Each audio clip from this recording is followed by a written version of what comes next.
주님의 이름으로 사랑하고 축복합니다. 주님의 이름으로 사랑하고 축복합니다. 자, 오늘은 로마서 1장 14절에서 17절의 말씀을 가지고 성도들의 신앙과 갈등의 문제, 성도들의 신앙과 갈등의 문제라는 제목으로 함께 은혜를 나눌까 합니다. 여러분, 이 세상에는 의인과 악인이 공존하면서 살아갑니다. 이 세상에는 두 부류의 사람들이 있어요. 하나는 예수를 믿고 예수 안에서 살아가는 의인된 하나님의 자녀들이 있고, 또 한 부류는 예수를 믿지 않고 자기의 육신적인 삶과 또 악한 영들의 게임에 빠져서 살아가는 무리가 있습니다. 이 두 무리는 항상 이 세상 안에서, 우리가 살아가는 이 지구 안에서 공존하면서 살아가고 있다는 것이에요. 그런데 어떤 자들을 그러면 의인이라 하고 어떤 자들을 또 그러면 악인이라고 칭할 수 있는가, 우리가 알아야 되잖아요. 의인이니까, 그리고 선한 일, 좋은 일, 그 다음에 남에게 좋은 일을 선사한 사람들이 의인인가? 성경에서는 그렇게 말씀하지 않습니다. 자, 성경에서는 의인된 자들을, 어떤 사람들을 의인이라고 한다면 예수 그리스도를 믿고 성령 안에서 살아가는 사람들을 의인이라고 그럽니다. 아무리 선한 일, 아무리 좋은 일을 하더라도 그가 예수 그리스도를 믿지 아니하면 그는 의인이 될 수 없습니다. 사람들이 보기에는 저 사람은 선한 일, 좋은 일, 이런 얘기를 하니까 저 사람은 착한 사람이야, 좋은 사람이야, 이렇게 표현을 하지만 하나님의 말씀에 의지한다면 그건 착한 사람은 될 수 있겠지만 의인은 될 수가 없다라고 말하고 있습니다. 자, 의인된 사람은 반드시 하나님을 나의 아버지라고 고백을 합니다. 그리고 하나님을 사랑한다고 하죠. 자, 부모와 자식 간의 육신에도, 부모와 자식 간에도 아버지와 아들, 아버지와 딸, 그러한 관계 속에서 그 딸이 아버지를 사랑하지 아니하고 그 아들이 아버지를 사랑하지 아니하고 그 아버지가 그 아들을 사랑하지 아니하고 그 딸을 사랑하지 아니한다면 그거는 부모의, 부자의 관계가 성립될 수 있다고 볼 수 없습니다. 모든 영적인 것이든 육적인 것이든 사랑 안에 조감이 되고 사랑 안에서 한 무리로 형성이 될 수 있다는 것이에요. 그래서 의인은 반드시 하나님을 나의 아버지라고 고백을 할 뿐만이 아니라 그를 사랑하게 된다는 것이에요. 그리고 또 의인은 어떤 것을 사랑하게 된다면 하나님의 말씀하신 것을, 또한 예수 그리스도께서 말씀하신 것을, 성령께서 우리에게 말씀하신 것을 듣는다는 것입니다. 의인은 하나님의 말씀한 것을 듣지 아니하고 예수님께서 말씀한 것인 것을 듣지 아니하고 성령께서 말씀하신 것을 듣지 아니한다면 그분은 의인이 될 수 없어요. 부모와 자식 간에는 항상 뭐로 서로 교감을 할 수 있다면 말로서 교감을 할 수 있습니다. 어떤 표현과 어떤 행동으로도 서로 알 수가 있지만 가장 중요한 것은 말로서 교통을 하고 서로 대할 수 있다는 것이에요. 그래서 하나님의 말씀을 잘 표현하고 잘 전해주는 것이 뭐라 한다면 성경에 있는 66권의 말씀입니다. 그래서 의인은 그 성경에 있는 66권의 말씀을 하나님 아버지께서 아니면 예수님께서, 성령님께서 하신 말씀으로 알고 그 말씀을 내가 믿고 행하고 지켜 나가는 사람들을 바로 의인이라고 하는 것입니다. 여러분, 의인이라 하니까는 그래, 의인은 하나님께서 나를 사랑하시고 하나님께서 내게 모든 것을 주셨기 때문에 나는 죄가 없는 사람이야. 이렇게 착각하는 사람들이 있어요. 이렇게 착각하는 사람들이 있어요. 자, 의인도 죄가 있을 수 있습니다. 근데 의인은 어떤 사람들을 의인이라 하냐? 내가 죄인이지만 그 죄를 고백하고 회개할 수 있는 사람을 의인이라고 하는 거예요. 의인이라고 해서 모든 죄가 하나도 없다, 깨끗한 사람이다, 그런 사람을 가리킨 것이 아니에요. 의인도 죄가 있습니다. 의인도 범죄할 수 있고, 의인도 실수할 수 있고, 의인도 실패할 수가 있어요. 그렇지만 의인은 하나님 아버지께 나아가서 나의 잘못과 나의 잘못된 모든 행실들을 하나님 앞에 고하고 모든 죄를 용서받을 수 있기 때문에 의인이라고 할 수 있다는 것입니다. 그렇지만 반대로 그러면 악인은 어떤 사람들인가? 의인은 그러한 부분으로 볼 수가 있는데 악인은 어떤 사람을 가리켜서 악인이라고 하는가? 자, 어떤 사람들은 악인이라니까 죄가 많은 사람, 그리고 도둑질을 많이 한 사람, 남을 많이 속이는 사람, 그리고 남에게 피해를 주는 사람, 이런 사람들을 악인이라고 칭한다고 얘기를 하고 있어요. 근데 성경에서는 그런 사람들을 악인이라고 하지 않습니다. 도덕적, 윤리적으로 사람들을 보기에는 저 사람은 악한 자야, 저 사람은 잘못된 자야, 저 사람은 사기꾼이야, 저 사람하고 상종해서는 안 돼, 이렇게 분리를 할 수 있겠지만 성경에서는 그러한 말씀으로 악인이라고 하지 않는다는 거예요. 악인은 그러면 어떤 사람들을 악인이라는가? 악인은 하나님의 말씀에 순종하지 아니한 사람들을 악인이라는 거예요. 그리고 예수 그리스도를 하나님의 보내신 자, 독생자 예수 그리스도를 믿지 아니한 자들을 악인이라고 합니다. 그리고 육신의 정욕과 안목의 정욕과 이생의 자랑으로 가득 차서 자기 중심적인 삶을 사는 사람들을 악인이라고 해요. 그래서 악인에는 항상 선이 공존할 수가 없습니다. 같이 공존할 수가 없어요. 악인과 선은 어떻게 돼요? 분리가 될 수밖에 없습니다.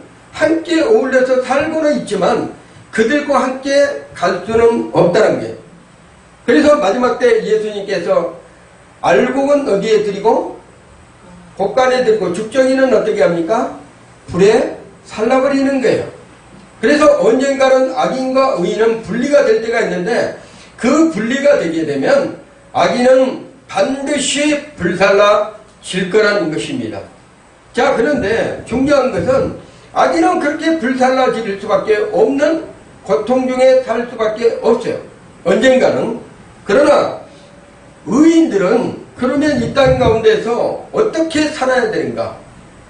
우리 성도들은 의인이라고 자칭을 하자. 그리고 그 신앙을 어떻게 갈등 없이 모든 문제들을 풀어가면서 살아가야 할 것인가? 이게 좀 궁극적인 목표예요. 오늘의 말씀에는 그 말씀을 뒷받침해주고 엑시스가 되는 말씀이 그 말씀에, 오늘 본문의 말씀에 기록이 되어 있습니다. 하나님을 나의 아버지로, 예수 그리스도를 나의 구주로 믿고 성령 안에서 동행하는 사람들, 의인이라고 자칭하는 사람들은 반드시 갈등이 있다는 거예요. 반드시 갈등이 있습니다. 갈등이 없는 사람은 그 사람은 아직도 예수 그리스도 안에서 체험하지 못한 사람들이에요. 성경에 나오는 모든 선지자들이나 제자들이나 거기에 나오는 모든 하나님의 자녀들은 어떤 일이 있었다면 마음에 갈등이 있었다는 거예요. 자, 믿음의 아버지라고 부르는 아브라함은 갈등이 없었겠습니까? 아브라함도 갈등이 있었습니다. 자, 그러면 우리가 의인에게 주어진 그러한 사명, 의인에게 주어진 그러한 일을 항하려고 할 때 반드시 부딪히는 현상들이 있다는 거예요. 그 부딪히는 현상들이 뭐라 한다면 우리는 그 의인들이 어디서 살고 있다면 이 지구상의 세상이란 공간 속에서 우리가 살아가고 있기 때문입니다. 자, 그래서 우리는 반드시 그 속에서 갈등을 하는데, 먹고 마시는 의식주의 갈등, 그 다음에 환경과의 갈등, 그 다음에 우리가 가족과의 갈등, 우리의 생활의 갈등, 이러한 갈등들이 교차하고 있다는 것이에요. 그러면서 우리는 그 갈등 속에서 무엇을 붙잡으려고 한다면 의인들은 말씀대로 살려고 발버둥을 치는 거예요. 할 수 없는 것을 할 수 있도록 도와주시는 성령님의 힘에 이끌리해서 우리가 살아가는데, 말씀을 붙잡으려고 하니까 이게 마음속에 갈등이 생길 수밖에 없다는 것이에요. 세상 사람들이야, 악인들이야 갈등이 필요 없습니다. 악인들은 어떤 중심에 산다고 하면 자기 중심적인 삶을 사니까 내가 갈등이 생길 필요가 없는 거예요. 왜? 자기 의지대로 하기만 되면 되거든. 갈등할 잡기가 없습니다. 자기 뜻대로 하면 되는 것입니다. 그래서 악인들은 갈등할 자체가 없어요. 그냥 알아서 하면 되는 거예요. 알아서 자기들은. 그렇지만 의인들은 갈등이 생기는 거예요. 반드시 그 갈등이 우리 속에서 일어난다는 것을 여러분이 믿으시기를 바랍니다. 이런 갈등이 없는 사람들은 아직도 예수 안에서 살아가고 있지 않다고 보면 됩니다. 왜 그런다면, 자, 말씀과 내 삶의 중심의 세상적인 삶과 그걸 살아갈 때 내가 말씀을 지켜야 되느냐, 말씀을 따라야 되느냐, 아니면 내가 지금 생각하고 있는 내 지금 환경적인 거, 내 가정적인 거, 내 어떤 삶의 모든 것을 내 중심적에서 풀어가야 되느냐, 이 갈등 속에서 서로가 어떻게 해요? 마음속에서 싸운다는 거예요. 그걸 경험하지 아니하면 믿음이 자라지 않습니다. 모든 성경에 나온 사람들은 그 갈등을 넘어서는 사람들이에요. 무엇으로? 믿음으로. 믿음으로 넘어선다만이 하나님의 나라에 뭐라 한다면 의인이 될 수 있는 거예요. 의인. 진정한 의인으로 탈바꿈이 되는 것입니다. 이 세상에는 고난과 역경이 많기 때문에, 그리고 거짓된 진리가 많이 존재하기 때문에 그 가운데서 우리가 고민하지 아니한 사람이 한 명도 없어요. 고민을 하게 됩니다. 특히나 그리스도인들은 더 고민을 한다는 얘기예요. 왜 그런다면 하나님이 지켜보고 계시기 때문에, 하나님이 함께하고 계시기 때문에 마음의 갈등을 반드시 하게 되어 있습니다. 자, 그렇다면 우리는 이런 어려움이 올 때 어떻게 그러면 이겨내야 되는가? 이겨내야 답이 있어야 되잖아요. 어떻게 이겨내야 되는가? 오늘 본문에서는 여러분에게 아주 중요한 키포인트, 그 마스터 키를 여러분에게 딱 주어졌어요. 여러분이 오늘 본문 읽은 것은 성경에서 가장 중요한 부분이에요. 17절에. 여러분에게 한 번 더 읽었잖아요. 그 17절의 말씀은 성경에서 가장 엑기스라는 얘기예요. 가장 엑기스. 그 성경 말씀은 우리가 외워야 돼. 그것은 바로 로마서 1장 17절의 말씀에 나오는 살아있는 하나님의 말씀. 오직 의인은 무엇으로 산다? 믿음으로 말미암아 살리라. 믿음으로 말미암아 살리라. 오직 의인은, 따라해봅시다. 오직 의인은 믿음으로 말미암아 살리라. 의인은 믿음으로 살아야 돼. 믿음으로.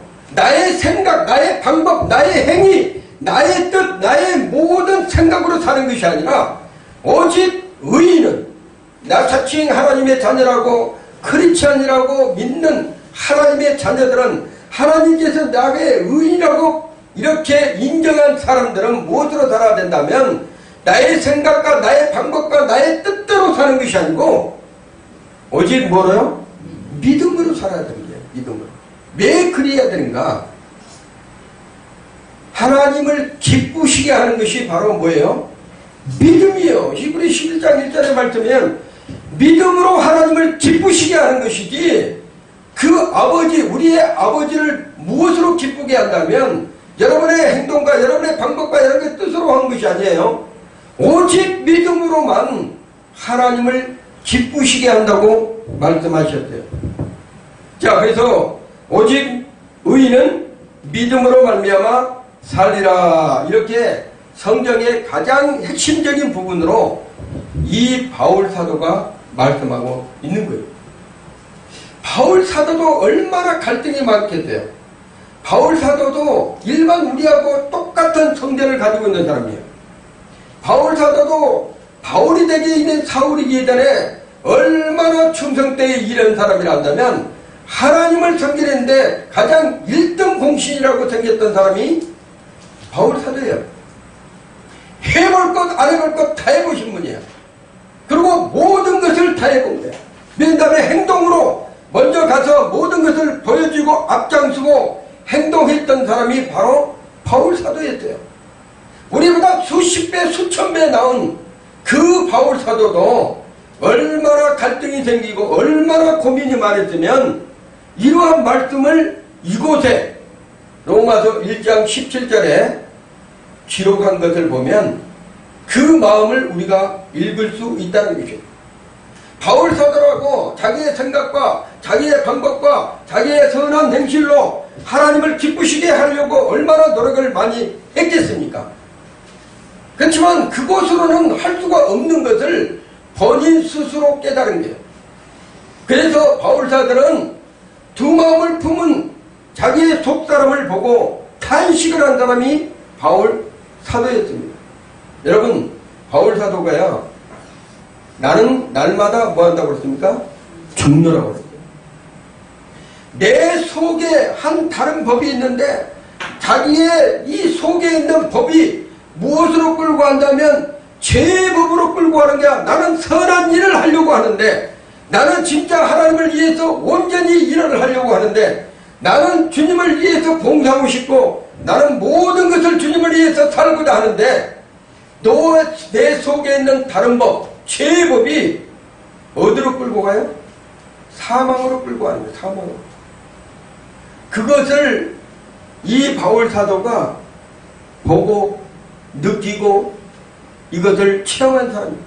여러분, 바울 사도도 이 모양 이렇게 하는데 우리는 어떠한 사람들이에요? 우리의 존재는 바울 사도보다 우리가 믿음이 더 있는 사람이 아니잖아요. 그렇지만 그가 했던 것을 보면 얼마나 고민하고 얼마나 그 마음이 고달팠으면 이러한 부분들을 말씀하시고 계신 거예요. 그렇기 때문에 우리는 바울 사도가 이렇게 마스터키를 로마서 1장 17절에 기록할 수 있도록 하나님께서 하신 것은 우리도 바울 사도가 고민했던 것을 하나님께서 우리 마음을 만지시고 아신다는 거예요. 우리는 열심히 하고 싶어. 의인으로 살고 싶어. 그럴 때마다 더 악한 영은 우리에게 와서 뭐합니까? 참소하는 거야. 너는 그것밖에 안 돼. 너는 수준이 그 정도야. 또 죄 지었잖아. 네가 의인이라고? 지나가도 뭐가 웃겠다. 이렇게 얘기할 수도 있어요. 그렇지만 우리는 의인 중에 의인. 우리 하나님께서 우리를 의인으로 어떻게 했습니까?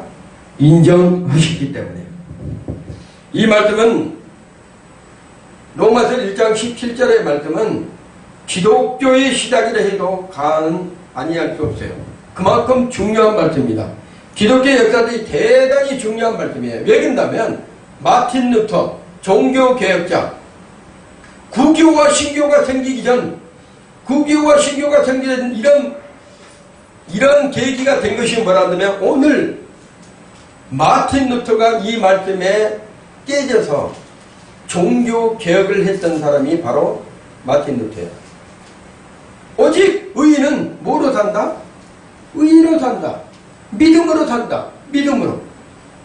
마틴 루터는 어떤 사람들이라면 천주교의 신부였어요. 신부. 천주교의 원래 신부였습니다. 부교의 신부였어요.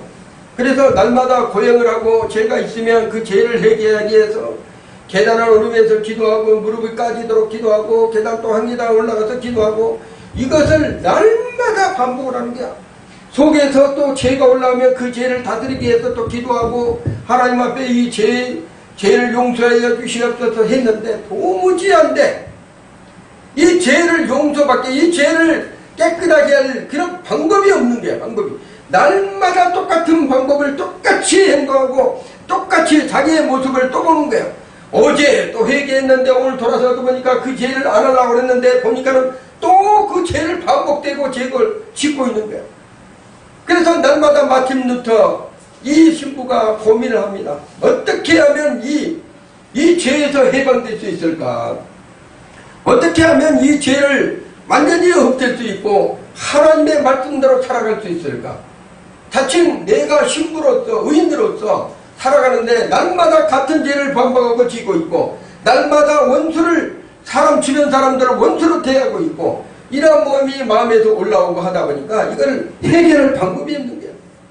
그런데 하나님께서 이 마틴 루터에게 이 로마서에 기록된 로마서 1장 17절의 말씀을 딱 보게 하고 그 말씀을 딱 보고 마틴 루터가 이 회개하다가 무릎 꿇고 계단오면서 신부들이 그걸 계속 하잖아요. 회개하다가 그냥 걸어서 내려와 버린 거예요. 걸어서 내려온 거예요. 이것은 아니구나. 이것은 아니구나. 우리가 지금 반복적으로 하고 있는 이것은 하나님 앞에 범죄한 일이다. 이것이 아니구나. 오직 의인은 뭐로? 믿음으로 사는다. 예수님께서 나의 모든 죄를 속량해 주셨는데 내가 왜 이것을 해야 돼? 예수님께서 나의 모든 죄를 깨끗하게 해 주셨는데 내가 왜 이것을 해야 돼? 걸어서 내려오는 게 걸어서. 내가 예수님을 믿지 않으면 내가 죄를 고백하고 날마다 회개하고 주님 앞에 날마다 가서 무릎 꿇어야 돼. 근데 그게 아니고 나의 죄를 고백만 하면 예수님께서 뭐라고? 그 죄를 깨끗하게 해주신 분이 있는데 완전히 기억나지도 않게 하신 분도 있는데 다시는 돌아보지도 않게 하시는 이가 있는데 그가 누구예요? 예수 그리스도라. 내가 믿음으로 예수 그리스도 안에서 죄사함을 받았다는 것을 깨닫고 마틴 루터는 내려와서 종교개혁을 시행합니다. 그래서 기독교가 생긴 거예요. 지금의 우리 기독교가 생긴 거예요. 마틴 루터의 종교개혁을 하죠. 그때는 카톨릭이죠. 천주교에서 신부가 튀어나와가지고 개신교가 생기고 이것이 바로 우리가 기독교가 생기는 유래가 된 거예요. 그래서 구교와 신교가 나눠진 것입니다. 그렇듯이 오늘 본문의 말씀은 대단한 말씀이에요. 이 말씀이 우리의 심령에 박혀있다. 우리의 마음에 박혀있다. 그래야지만 기독교 역사상 놀랍게 축복의 통로로 쓰임받는 그 말씀이 우리의 심령에 박혀있어서 살아 역사해야지만 여러분이 믿음의 사람으로 살아갈 수 있다는 것입니다. 그러면 기독교 역사에 있어서 굉장히 중요한 사건 3가지를 오늘 보면서 우리가 은혜를 나눌까 합니다. 첫째로 아브라함에게 찾아온 신앙의 문제의 갈등. 여러분 믿음의 거장 아브라함에게도 신앙의 문제가 있었어요. 갈등이 있었다는 거예요. 누구나 있어요. 누구나. 오늘 여러분 아브라함만 있는 것이 아니에요. 모든 사람에게 다 있어요.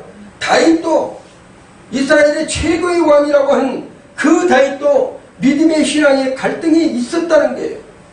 그런데 오늘 아브라함을 먼저 보겠습니다. 창세기 16장의 말씀을 보시면 아브라함의 신앙이 갈등이 있어요. 고민이 나오는 거예요.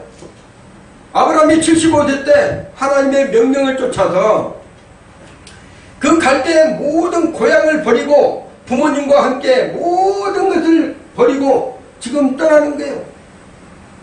근데 처음에 버릴 때 고향을 버리고 다시는 그곳으로 돌아가지 못할 텐데 다시는 그곳으로 갈 수가 없는데 그것을 버리고 가는 그 아브라함의 마음과 데라 그 아버지의 마음과 그 형제들의 마음은 얼마나 마음이 아팠겠어요. 고향에서 평생을 생활했는데 그것을 하나님께서 버리고 떠나라는 게 버리고 떠나라.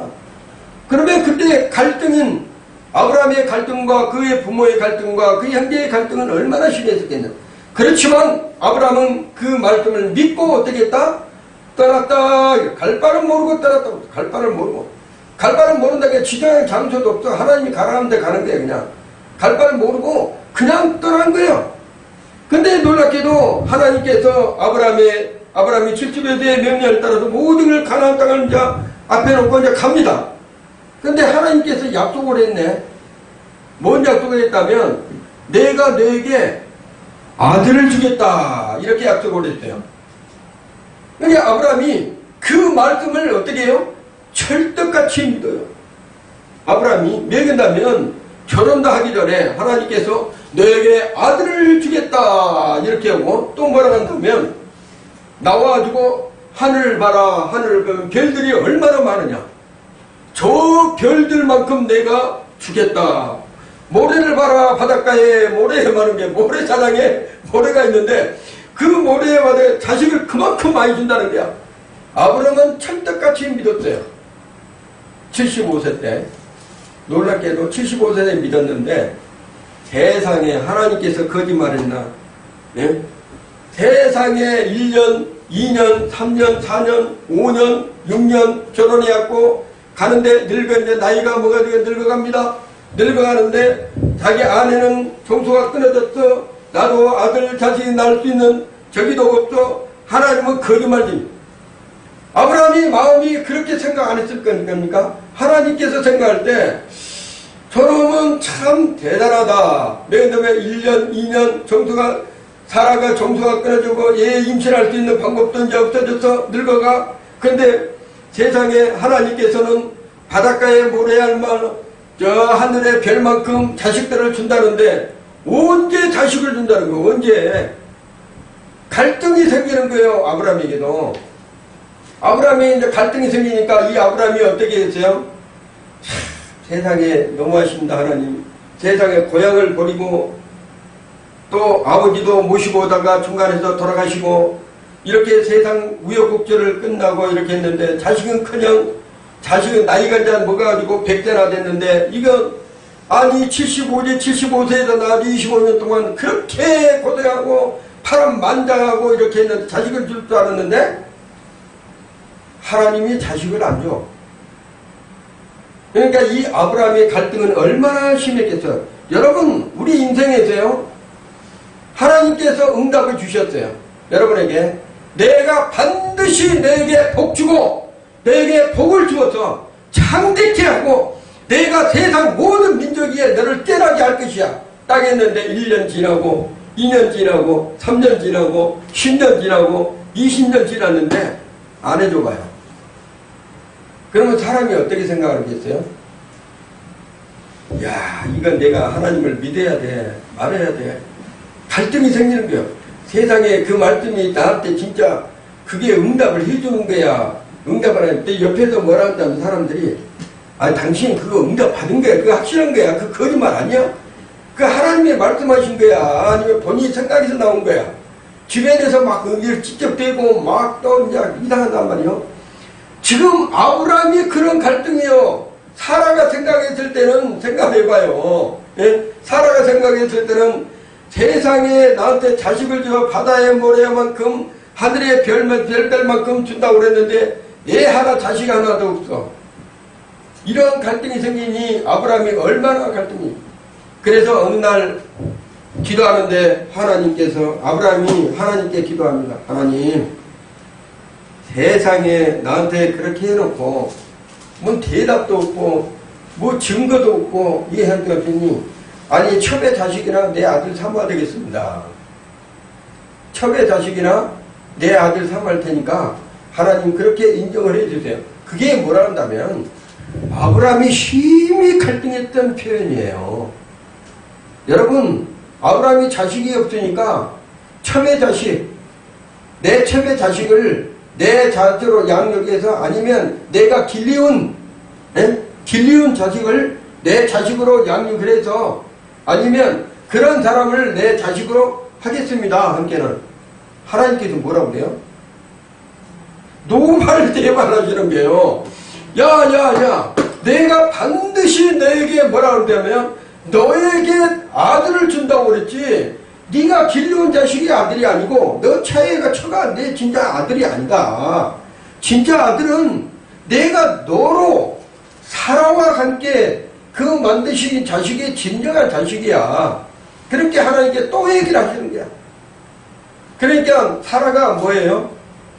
사라가 웃어. 이제는 여긴다면 정수도 끝났고 이제 임신할 방법도 끝났고 하는데 웃어. 이러한 갈등 속에 살아가는 것이 여러분 아브라함만 있는 것이 아니고 우리도 있는 거예요. 우리도. 현실에 우리도 있다니까 날마다. 여러분이 그 아브라함이 믿음이 얼마나 좋았으면 하나님께서 아브라함을 믿음의 조상으로 세워놨겠어요. 하나님의 말씀을 그렇게 갈등이 있었지만 승리할 수 있는 문제 해결은 뭐라 한다면 하나님의 말씀을 어떻게 했더라? 믿었더라. 믿음이에요. 믿음. 여러분 하나님의 말씀을 믿었더라는 게 하나님의 말씀을. 그래 사라도 웃고 나도 웃어. 난 100세야 사람은 99세야. 근데 웃었지만 하나님의 말씀을 뭐예요? 웃었지만 믿었다는 거야. 그래 하나님은 능치 못하심이 없는 분이야. 그 하나님께서 주실 거야. 결과론적으로는 뭐예요? 그래서 결과론적으로 종을 삼아서 자기 아들을 사는 게 아니라 첩의 자녀를 내시로 다는 것이 아니고 어떻게 된 거예요?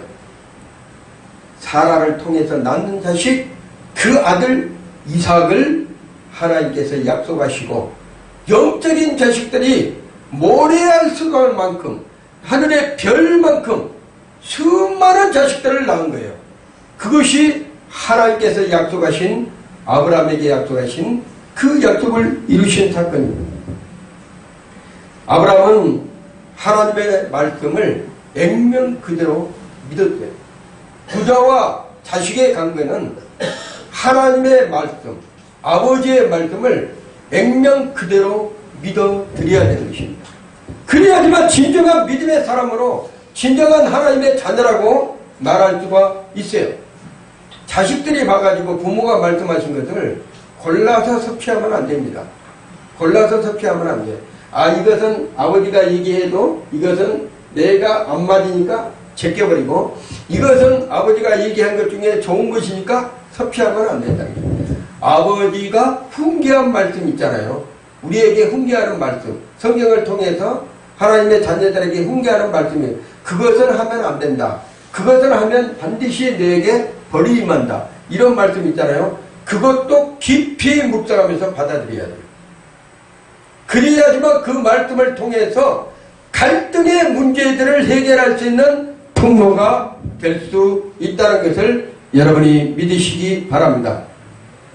아브라함에게 하나님의 약속하신 이 놀라운 약속이 지금 우리에게도 똑같이 동일하게 적용되고 있다는 것을 여러분이 믿으셔야 돼요. 그래야지만 그 아브라함에게 말씀하신 그 아브라함의 믿음이 우리에게도 어떻게 해요? 우리에게도 그대로 이루어진다는 것을 여러분이 믿으셔야 돼요. 아브라함이 보이지 않는 것을 믿었을 때 앞으로 미래의 성장에 내 자식이 잉태될 거야. 그 자식을 통해서 수많은 자식들이 자손들이 태어날 거야. 보이지 아니하였지만 보는 믿음으로 영적인 그 믿음으로 보고 믿는 것이 우리의 크리스찬들이에요. 되어지지 않지하였지만 이루어지지 아니하였지만 반드시 그 일은 이루어질 거라고 믿고 내가 행하는 것이 믿음이라는 거예요. 여러분 예수님이 오십니다. 그렇지만 우리 눈으로 보이지 않아요. 지금 현재 예수님이 반드시 오신다고 그랬어요. 성경에 말씀하셨어. 그 말씀하시면 여러분이 전부 다 믿고 있어. 크리스찬들은. 근데 눈으로 보이지도 않아요. 언젠가는 오실 거란 얘기야. 그 언젠가가 오늘이 될지 아니면 이 시간이 될지 아니면 먼 훗날이 될지는 그 누구 아무도 몰라. 그렇지만 그때와 그 시기는 아버지가 하신다 이렇게 했어요. 근데 그 아버지의 마음을 어떻게 여러분이 알 수가 있어요? 그 아버지의 마음을 읽을 수 있는 거 믿음뿐이에요. 여러분의 믿음뿐이라는 거예요. 그 아버지의 마음을 믿을 뿐이에요. 그래서 우리는 준비한 자로 주님 오시는 그 길을 준비하는 자로 우리는 믿음으로 살고 지금 있는 사람들이 누구예요? 크리스찬들, 의인들이라는 거예요.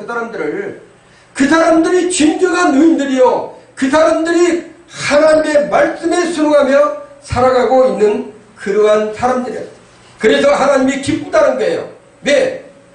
하나님의 말씀하신 것을 믿고 믿음으로 나아가고 있기 때문에 그 하나님을 기쁘시게 하는 자로서 우리가 살아가고 있기 때문에 우리 하나님이 기뻐하신 자라고 말씀하시고 있는 것이. 두 번째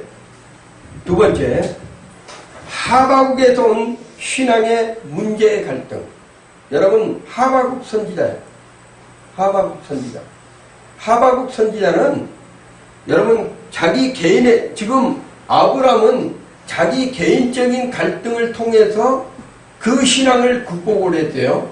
한 가정을 이루기 위해서 어떻게 보면 그 아브라함의 가정에 또한 개인적인 사건이 어떻게 보면 영적으로 수많은 일을 행하는 그런 사건이지만 이 하바국 선지자는 이 자기 개인적인 문제로 갈등하고 있지 않는 사람이었어요. 뭐 때문에 했다면 나라를 위해서 갈등하는 사람이에요. 한 나라를 위해서, 이스라엘의 민족을 위해서 이 하바국 선지자는 눈물로써 갈등하고 있었어요. 눈물로써. 우리 크리스찬들이 나라를 위해서 고민하고 나라를 위해서 기도하시기를 예수의 이름으로 축원을 드립니다. 민족을 위해서 눈물로 기도하고 이 민족을 위해서 하나님의 말씀대로 순응하면서 했던 사람이 기도하다 보면 이 나라가 일방으로 안 가는 거예요. 이 나라가 하나님의 말씀대로 지탱하면서 살아갈 수 있도록 도와달라고, 하나님 지켜달라고 눈물로써 기도하면 하바국 선지자 같은 사람이 나오게 된다는 거예요. 신앙생활을 잘하는 사람에는 반드시 고민이 오게 되어 있습니다. 갈등이 오게 되어 있습니다. 역경이 오게 되어 있습니다. 마귀, 사탄, 악한 영들이 가만히 놔두지 않습니다. 나라를 위해서 고민하다 보면 그 나라를 위해서 고민하는 과정에서 이 악한 영들이 참소하고 또한 괴롭게 하고 또 잡혀가게 하고 고통당하게 하죠. 이러한 사건들을 겪게 되는 것이 신앙의 의인들이에요. 고민이 없는 신앙은 신앙생활을 잘 못하는 사람들이에요. 고민이 없는 신앙생활은 신앙생활을 내가 내 의지대로, 내 중심대로 된 대로 내가 바꾸는 사람들이에요. 그렇지만 고민이 있는 신앙은 내가 내 의지를 내려놓고 내 감정을 내려놓고 내 생각을 내려놓고 하나님의 말씀에 집중하려고 하는 그러한 사람들이기 때문에 반드시 갈등이 생기게 된다는 것입니다. 하박국의 문제는 개인의 문제가 아니라 이스라엘 민족에 대한 그러한 문제를 놓고 심히 갈등합니다. 하나님의 백성이 악인에게 고난을 당해도 하나님이 잠잠한 것을 보고 너무 심히 갈등하는 거예요. 아니, 하나님의 백성들이, 하나님을 잘 섬긴다 하는 그 하나님의 백성들이 악인들에게 고통을 너무 당하는 거예요. 악한 자들에게 고통을 너무 당하다 보니까 이 하박국 선지자가 하나님 앞에 간구하고 기도하는 거예요. 하나님, 이게 웬일입니까? 의인이 하나님의 말씀대로, 하나님 뜻대로, 하나님의 주신 그 행안대로 살아가는데 왜 이렇게 악한 영들은 잘되고 악한 자들은 잘되고 악한 영들에게 우리가 짓밟히면서 살아가야 됩니까? 했던 자가 바로 누구란다면 하박국 선지자들입니다. 눈물로서 기도하는 거예요. 하나님. 그래서 그 하박국에 여러분 뭐가 없어도, 무화과 나무에 열매가 없어도 누구를 위해서 기뻐하라? 하나님으로 인하여 기뻐. 그런 거예요. 열매가 없어도 기뻐하고 애양간에 뭐가 없어도, 송아지가 없어도 기뻐하는 게 뭐란다면 우리가 가진 것으로 하나님 앞에 기뻐하고 없는 것으로도 기뻐하고 하나님을 위해서 기뻐하는 것은 애양간에 소가 없어도 무화과 나무에 열매가 없어도, 소처럼 무화과 나무는 이스라엘 말하는 거예요. 무화과 나무는 이스라엘을 지칭한 거예요. 이스라엘 민족을. 거기에 열매가 없어도 누구 뭐 때문에 우리가 기뻐하자? 하나님으로서 기뻐하자. 하나님으로서 기뻐하자. 양간에 소가 없어도 하나님으로서 기뻐하자. 이 하박국 선지자가 눈물로써 이 나라를 위해서 기도했다니까요. 왜 그런다면 의인이 너무 고통스러운 거야. 하나님의 말씀대로 살아가는데 주변 사람들이 가만 안 놔두는 거야. 주변 나라들이 가만 안 놔두는 거야. 하나님의 말씀대로 하나님 뜻대로 살아가려는데 왜 그렇게 문제들이 많은 거야? 왜 그렇게 고통이 많은 거야? 왜 그렇게 환경들이 안 풀리는 거야? 그런 것을 놓고 기도했던 자가 누구란다면 하박국 선지자였죠. 아니 악인들은 점점 잘 되고 악인들은 뭐 잘 살고 악인들은 떵떵 부리고 살고 악인들은 뭐 저렇게 잘 나가는 거야? 왜 이렇게 의인들은 하나님의 말씀대로 살아가는데 왜 이렇게 안 되는 거야? 이렇게 했던 자가 누구란다면 하박국 선지자라 했다니까요. 하박국 선지자는 자기 개인을 위해서 기도한 자가 아니었어요. 민족을 품고 기도한 사람이에요. 민족을 품고 하나님 앞에 간구한 사람이에요. 민족을 품고 눈물로써 하나님 앞에 나갔던 사람이에요. 세상에 12제자가 배를 타고 열심히 가고 있는데 세상에 예수님은 배 밑창에서 주무시기만 하고 있네. 아니 열심히 노를 젓고 열심히 또 가려고 하는데 왜 딱 보니까는 제자들은 죽게 생겼는데 배 밑에 예수님은 주무시고 계시네. 이 제자들은 얼마나 원망했습니까? 처음에 세상에 우리는 죽게 생겼는데 배 밑창에서 아주 단잠을 자고 있네. 단잠을 자고 있어. 세상 사람 같았으면 욕했을 거예요. 거기다가 세상에 그럴 수가 있냐고. 바로 밖에 나와서 보면 지금 배가 엎어지게 생겨가지고 지금 곧 죽게 생겼는데 너는 잠이나 뭐하고 있냐? 이렇게 하면서 세상 사람들은 욕했을 거예요. 자, 그 모습을 우리가 그대로 봐야 됩니다. 왜 그러냐면 우리 환경이 위태하태라고 우리 환경이 지금 곧 죽게 생겼는데 하나님은 묵묵부담이야. 아니 하나님의 자녀로서 열심히 살라고 하는데 엎친 데 겹친다고 뭔 일이 되지도 않고 풀리지도 않고 안 되고 있다면 뭐라고 얘기 나와요? 하나님 앞에서 갈등이 생깁니다. 고민이 생긴다. 내가 교회를 나가야 돼. 하나님을 내가 믿어야 돼. 이런 고민이 생길 수밖에 없는 거예요. 그거는 누구나 의인 중에는 뭐한다? 고민이 생긴다. 말씀대로 살아가니까 고민이 생길 수밖에 없어요. 악인들은 생각이 필요 없어요. 그냥 내 멋대로 내가 질르면 되는 거야. 내 멋대로 내가 살면 되는 거야. 자기 중심대로 살면 되는 거야. 갈등이 하나도 없어. 자기 뜻대로 살면 되는 거예요.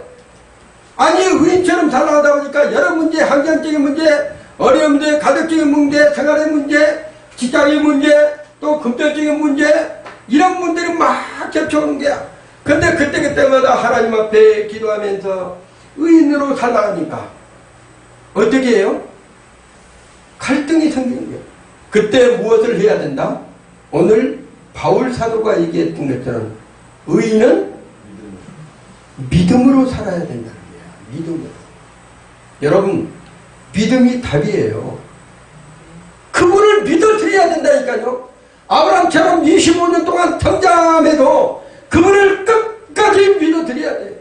하박국 선지처럼 민족을 위해서 눈물로 기도하고 주변에서는 난리를 하고 악한 영들은 더 괴롭히고 환경은 더 어려워지고 애안간에 소도 없고 아니 무화과 잎에 열매도 안 생겨버리고 그러한 상황에서도 하박국 선지자는 뭐라고 얘기를 한다면 여호와를 위하여 기뻐하라. 그게 믿음의 사람이에요. 하나님을 위해서 기뻐하라. 우리 인생의 종말이 온다 하더라도 각 개인의 종말이 온다 할지라도 우리는 누구로 인해서 기뻐해야 됩니까? 하나님으로 인해서 기뻐해야 되는 거예요. 그게 믿음의 사람들이는 거예요. 믿음의 사람. 오늘 내가 이 지구가 멸망할지라도 우리는 무릎 꿇고 하나님을 위해서 기뻐해야 되는 거예요. 그래야지만 진정한 하나님의 자녀요 의인이라고 할 수가 있습니다. 악인에게는 반드시 종말이 있습니다. 의인은 종말이 있어요, 없어요? 의인은 종말이 없어요. 악인은 종말이 있습니다. 우리는 지나는 자가 되어야 됩니다. 그 응답이 더딜지라도, 그 일이 서서히 될지라도, 그 일이 되어지지 아니할지라도 우리는 어떻게 한다고? 여호와로 인해서, 주님으로 인해서, 성령으로 인해서 우리는 기뻐해야 된다는 것입니다. 오직 의인은 믿음으로 말미암아 살리라고 하박국은 우리를 위로하고 있습니다.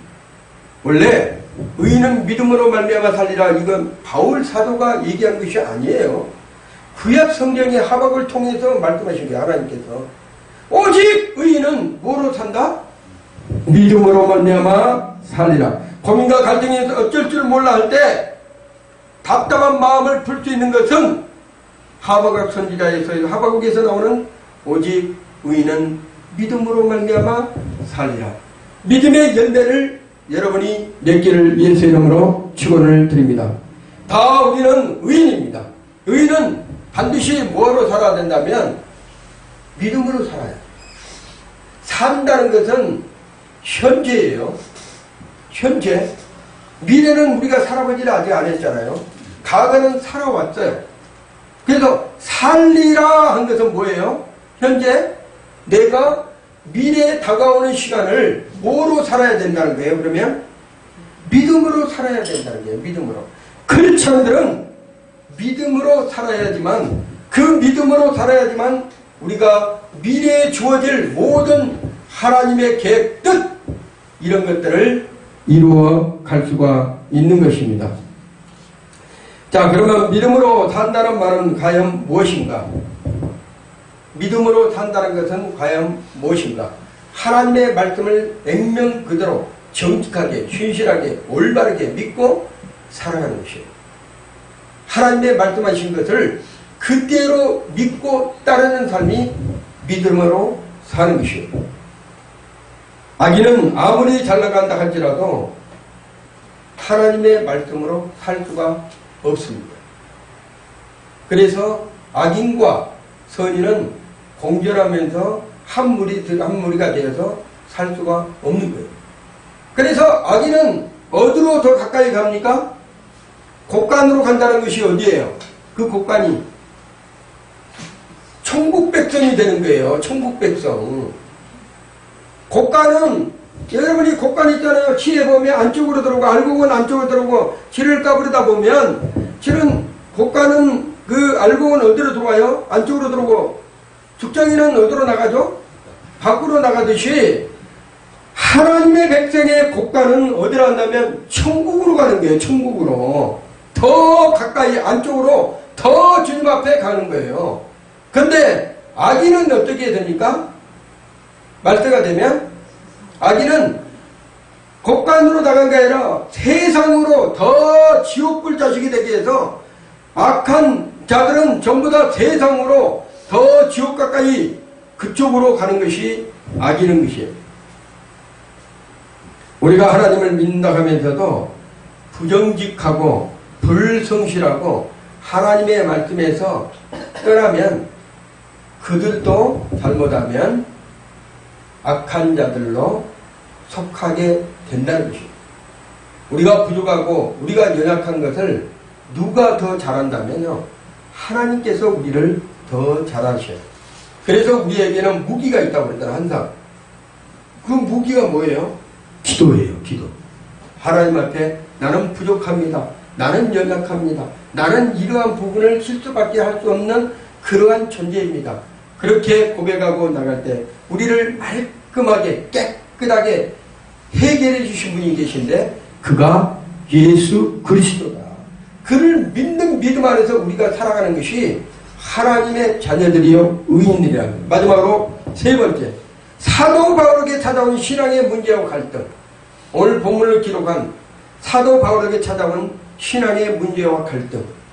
자, 아브라함과 하박에 찾아온 신앙 문제는 이제 사도 바울에게도 고스란히 그대로 찾아온 거예요. 고스란히.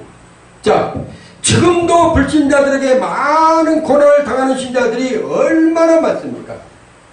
좀 더 해보려고 그러는데 이게 갈등이 생겨서 교회에다 한 발로 얹어놓고 또한 세상에다가 한 발로 얹어놓고 내가 세상으로 갈까 이쪽으로 갈까 저쪽으로 갈까 고민하는 사람들이 많아요. 신앙이 갈등한 사람. 그렇지만 중요한 것은 의인은 신앙에 갈등할 필요가 없어요. 왜? 믿고 하나님을 그대로 순종하면서 나가기 때문에. 항상 갈등에 문제가 있는 사람은 그 갈등에서 한 법을 깨달아야 돼요. 한 법을. 그것이 뭐라 한다면 로마서 8장에 나오는 그 유명한 핵심 중에 핵심이요. 성경에 가장 깊이 있는 게 로마서 8장이에요. 로마서 8장은 어떤 분이 이렇게 얘기를 하더라고요. 우리가 반지가 있잖아요. 반지가 66권의 말씀이라 한다면, 자, 로마서 8장은 반지에 동그랗게 큐빗을 끼는 거기에 지어본 중간에 그 엑기스예요. 그 엑기스 중에서도 거기다가 다이아잖아요. 다이아가 로마서 8장이라 한다면 다이아에서도 최꼭대기에 서 있는 것이 로마서 8장이에요. 로마서 8장. 그 로마서 8장에 뭐가 들어있다면, 자, 예수 그리스도 안에서 한 법을 깨달았다. 한 법. 한 법이 뭡니까? 로마서 8장 한번 같이 읽어봅시다. 로마서 8장. 바울의 고백이기 때문에 로마서 8장에 한 법을 깨달은 것을 한번 읽어봅시다. 자, 1절과 2절. 바울의 고민 중에서 그 법을 깨닫고 완전히 믿음으로 해방된 사람이 이 바울의 오늘 본문의 말씀이에요. 자, 오늘 보면 로마서 8장 1절과 2절의 말씀입니다. 자, 한번 읽어봅니다. 로마서 8장 1절과 2절 시작. 그러므로 이제 그리스도 안에 있는 자에게는 결코 정죄함이 없나니 이는 그리스도 예수 안에 있는 생명의 성령의 법이 죄와 사망의 법에서 너를 어떻게 했다? 해방시켰다. 의인은 죄의 법에서 완전히 어떻게 된 사람들이에요? 해방된 자들이에요. 해방된 자들. 그래서 이 바울 사도의 고민이 완전히 해결되버린 거예요. 그 전까지 얼마나 고민스러웠습니까? 이 죄의 문제로 지옥 갈 수밖에 없는 그러한 상황. 내가 생각을 해보세요. 기독교에서 로마서 우리 바울 사도처럼 성경을 13권이나 쓴 사람이 얼마나 많은 고민을 했고 얼마나 많은 것을 배웠고 얼마나 많은 것을 행했습니까? 성경은 또 교회 세우는 앞장서고 있고 복음 전하는 데는 앞장서였고 선교하는 데 앞장서였고 하나님의 말씀 전하는 데 앞장선 사람이 바울 사도야. 근데 그 바울 사도 역시 얼마나 고민과 갈등이 있었으면 그 갈등을 로마서 7장에다가 딱 해놓고 더 이상 나는 죄인 중에 죄인이다. 자기가 하나님을 믿다 보니까 더 깊이 들어가다 보니까 죄인 중에 괴수야. 죄인 중에 괴수. 그러면 바울 사도가 죄인 중에 괴수라고 한다 그러면 우리는 괴수 중에 괴수야. 죄인 중에 아니라 괴수 중에 괴수야. 우리는 바울 사도가 그 정도 한데. 근데 바울 사도가 얼마나 고민했으면 공고한 사람이라서 이 공고한 사망에서 몸에서 누가 나를 건져낼까? 얼마나 고민하고 고민했으면 이 사망의 몸에서 누가 나를 건져내냐고. 나를 제발 건져내 주세요. 나를 제발 도와주세요. 바울 사도가 그랬다니까요. 성경을 13권이나 기록한 바울 사도가. 우리는 그럼 어때야 돼? 우리는 하나님 앞에서 완전한 부끄러운 자로 설 수밖에 없는 그러한 모형일 수밖에 없지만 바울 사도가 한 법을 깨달았다네요. 누구 안에서? 예수 그리스도 안에서. 결코 정죄함이 없대요. 누가 우리한테 죄를 딱 이렇게 정할 수 없대요. 나 자신도 하나님도 하물며 하나님도 죄를 그 사람한테 정할 수가 없대요. 그 법을 깨달았는데 생명의 성령이 법이라는 게. 생명의 성령이 법. 생명 안에는 누가 있어요? 그리스도 예수. 그가 우리를 위해서 죽으셨다네요. 대신. 그 정기한 그 사건에서 우리를 대신해서 죽은 자가 바로 예수 그리스도라는 거예요. 그 예수 그리스도가 생명을 우리한테 주고 성령께서 우리 안에 그 성령에서 법을 만들었는데 그 법이 뭐라 한다면 결코 정죄함 없는 법. 생명의 성령의 법을 우리에게 주셨다는 거예요. 놀라운 것이에요. 이게 놀라운 것입니다. 고난은, 의뢰의 고난은 우리를 다스려서 성장하는 믿음으로 가게 하는 방침입니다.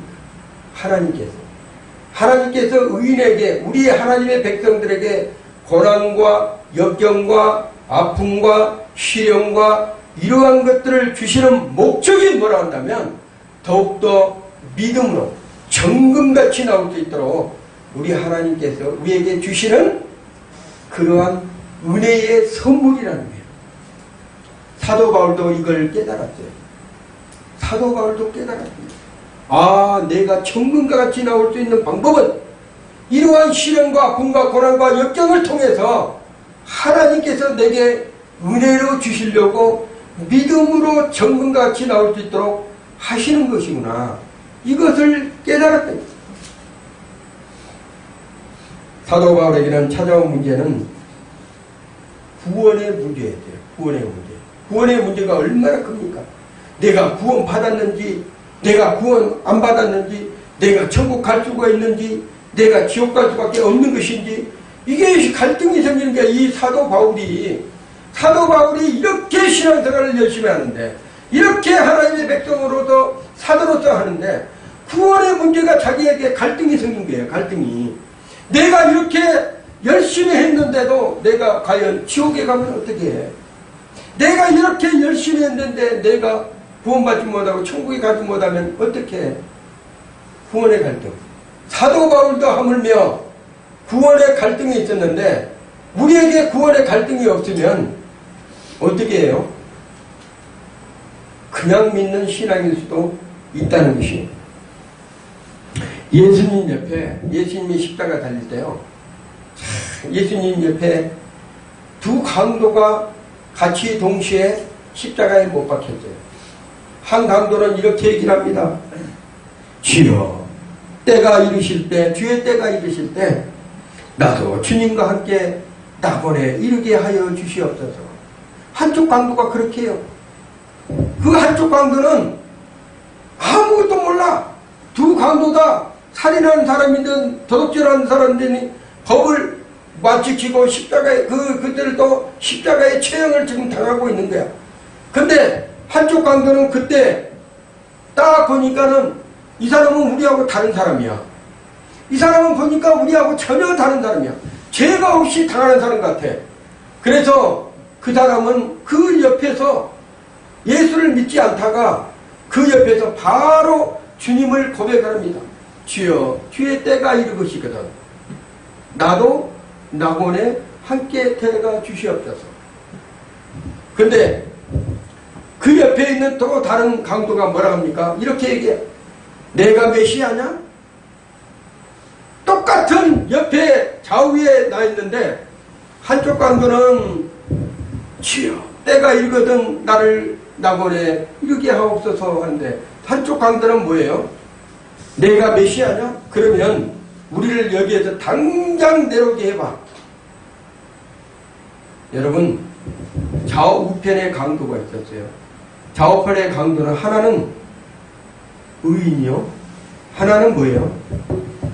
악인이라는 거예요. 여러분, 이러한 세상에서 우리가 살고 있다는 것. 예수님 안에서 한쪽 무리는 의인에 대한 삶을 살고 있고 한쪽 무리는 악인에 대해서 삶을 살고 있다는 것. 근데 악인은 고민할 필요가 없어요. 자기들이 스스로 다 하니까. 근데 의인은 반드시 고민의 문제가 온다는 것. 갈등의 문제가 있다는 것. 근데 그 갈등의 문제가 우리의 문제가 아니고 우리를 정금과 같이 내어오게 만들어서 하나님의 자녀로 알곡을 만들기 위한 하나님의 은혜의 선물이라는 것, 절대 잊어서는 안 된다는 것입니다. 결론으로 로마서 1장 17절 말씀에 오직 의인은 믿음으로 말미암아 살리라는 말은 구원받았다는 말입니다. 여러분, 우리가 구원받았다는 말이에요. 의인으로 산다는 것은 내가 구원받고 하나님의 백성으로 살아가고 있다는 것을 여러분이 믿으시기 바랍니다. 이 믿음은 끝까지 간직해서 주님이 오셨을 때 이 세상에 내가 믿음을 보겠느냐 했을 때 주여 여기 의인이 있습니다. 주여 믿음으로 나가겠습니다. 이렇게 외치는 자들이 되시기를